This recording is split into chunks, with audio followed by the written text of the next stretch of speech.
ഇങ്ങനെയൊക്കെ ആയപ്പോഴാണ് ഞങ്ങൾ ഈ രീതിയിലായി ഖാദി ഫൗണ്ടേഷൻ ഉണ്ടാക്കി പിന്നെയും ആക്രമണം ഉണ്ടായപ്പോഴാണ് നിരന്തരം ഞങ്ങൾ ഉസ്താദുമാരോട് പറഞ്ഞു. നിരന്തരം വൺ സൈഡ് ആക്രമണം ഉണ്ടായി എന്നാണ് ഇയാൾ പറയുന്നത്. സമസ്തൻ്റെ ആദർശം വൺ സൈഡ് അല്ലാതെ പിന്നെ 4 സൈഡിന് പോവോ? സമസ്തൻ്റെ ആദർശം എന്ന് പറയുന്നത് വൺ സൈഡല്ലേ?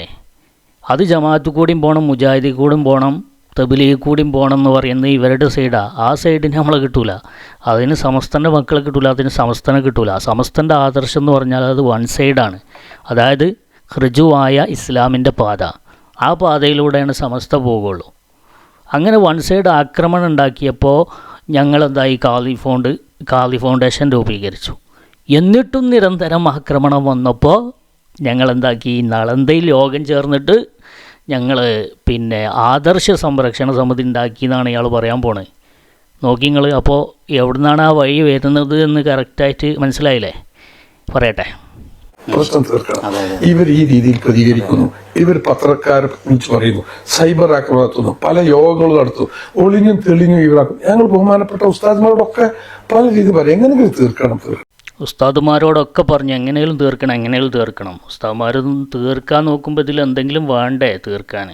സുപ്രഭാതത്തിനെതിരെ ഒരുപാട് ആരോപണങ്ങൾ. അത് പരിശോധിച്ച സുപ്രഭാതത്തിൻ്റെ ട്രഷറർ ഹമീദ് അലി തങ്ങൾ അടക്കം ആ സുപ്രഭാതത്തിൽ ഇരുന്നു കൊണ്ട് അത് ചർച്ചക്കെടുത്തപ്പോൾ അതിൽ കയമ്പില്ല എന്ന് പറഞ്ഞ് ഒഴിവാക്കിയതാണ്. ഹമീദ് അലി തങ്ങൾ ഒഴിവാക്കിയതാണ്. അതായത് സുപ്രഭാതത്തിനെതിരെ വന്ന ആരോപണങ്ങളൊക്കെ. എന്നിട്ട് വരെന്ത് ചെയ്തു? അപ്പോൾ ഉസ്താദുമാർ ചെവി കൊണ്ടില്ല എന്ന് വരുത്തി തീർക്കുകയാണ്. പക്ഷെ അവസാനത്തിൽ രക്ഷയില്ല എന്ന് കണ്ടപ്പോഴാണ് ഇനി ഇത് ഒരു നളന്തയിൽ ഞങ്ങൾ യോഗം വിളിച്ചു കൂട്ടി. സമ്മാനം ഇതിപ്പോ ഇവര് പറയുന്നത് ഞങ്ങളത് വ്യാപകമാക്കിയില്ല. അതൊരു രഹസ്യമല്ല. നളന്തയിൽ യോഗം ചേർന്ന് സമസ്തക്ക് റിബലുണ്ടാക്കാൻ വേണ്ടി വിളിച്ച ആ യോഗത്തിനെ കുറിച്ചാണ് പറയുന്നത്. വ്യാപകമാക്കിയില്ല എന്നാൽ അതൊരു രഹസ്യമല്ല. വ്യാപകമാക്കിയില്ല എന്നാലൊരു രഹസ്യമല്ല, പരസ്യമായിട്ട് തന്നെയാണ്. പക്ഷെ ആൾക്കാർ വന്നില്ല, അതാണ് പ്രശ്നം. വിചാരിച്ചത്ര ആളുകളൊന്നും വന്നില്ല. രഹസ്യമാക്കാനെങ്കിൽ രഹസ്യമായി കൂടെ എത്ര സ്ഥലമുണ്ട്. ഇതൊരു പരസ്യം തന്നെ. എന്നാൽ വളരെ പ്രധാനപ്പെട്ട കുറഞ്ഞ ആളുകളെ വിളിച്ചു ഒരു ആലോചനാ യോഗമാണ്.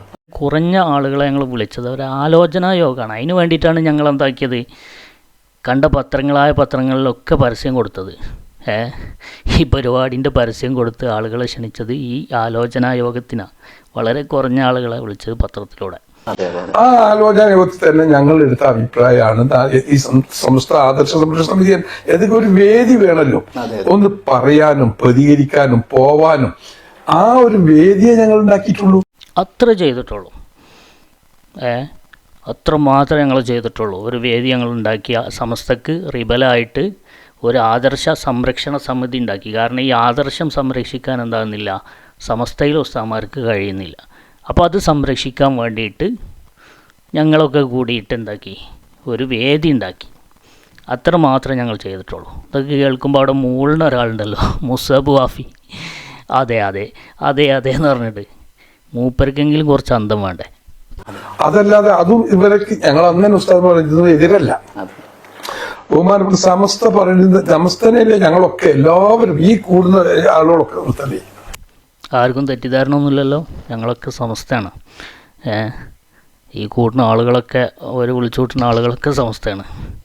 അതേത് സമസ്ത എന്നുകൂടി നീ ആലോചിക്കേണ്ടുള്ളൂ. അത് നളന്ത സമസ്തയാണ്, അല്ലാതെ വരക്കൽ തങ്ങൾ ഉണ്ടാക്കിയ സമസ്ത അല്ല. അല്ലെങ്കിൽ ആ ഇൻ്റർവ്യൂ ചെയ്യണ അയാളൊരു CIC വക്താവാണ്. CICനെ സമസ്ത ഐക്യകണ്ഠേന തള്ളിയതാണ്. ആ വക്താവിന് അഭിമുഖം കൊടുക്കുന്ന ഈ വക്താവ്, ഇയാൾ എങ്ങനെയാണ് സമസ്തൻ്റെ വക്താവാകുക? ഈ അഭിമുഖം കൊടുക്കുന്ന ചാനൽ അത് സമസ്തക്കെതിരെയുള്ള ചണ്ടിൻ ചമ്മലൊക്കെ വലിച്ചു വാരിയിടുന്ന ചാനലാണ്. അതിൽ അഭിമുഖം കൊടുക്കുന്ന ഇയാൾ സമസ്തൻ്റെ വക്താവാണ്. ഞങ്ങളൊക്കെ സമസ്തക്കാരാണ്, ആരും തെറ്റിദ്ധരിക്കരുത് എന്ന് പ്രത്യേകം ഇയാൾ ഓർമ്മപ്പെടുത്തുകയാണ്.